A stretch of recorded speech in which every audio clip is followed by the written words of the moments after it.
How familiar were you all with Alita Battle Angel before you even signed on to the project? Well, I was a big fan of anime, but I hadn't met Alita. I hadn't read any of the graphic novels yet.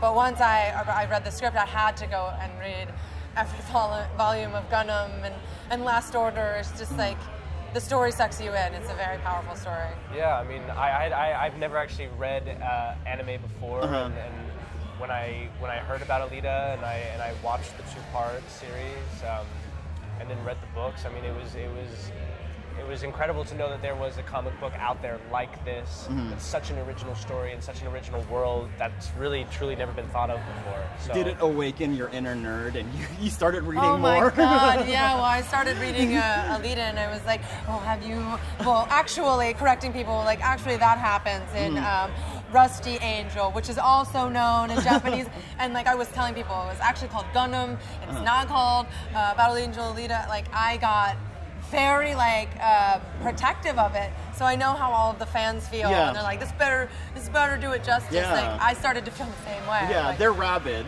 fanboys and fangirls. But I get it, you know, like you read it, you become a part of it. Especially Alita, something is so it's intimate. You know, it's very important to you once you read it. And Robert Rodriguez is very known for having, like, before inclusivity was even a thing, he was having brown, black, Asian, everyone on the screen. How do you think that's Alita is speaking to the time we're in, not only just in Hollywood, but in, you know, society?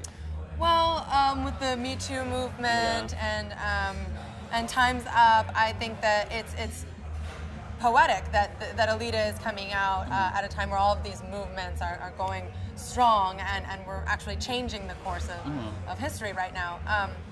So that's really, really important, and a lot of people will be able to relate to someone so vulnerable yet so powerful.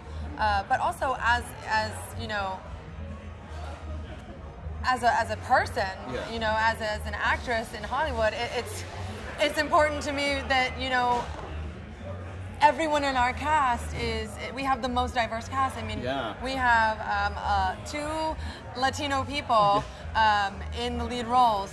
We have, you know, we have Mahershala. We have, you know, Ed Skrein, who is British. We have everyone in the world even the set outside is like just amazing. Like, we took inspiration from Cuban culture and Japanese like, culture. Asian culture. We wanted it to really be an actual melting pot.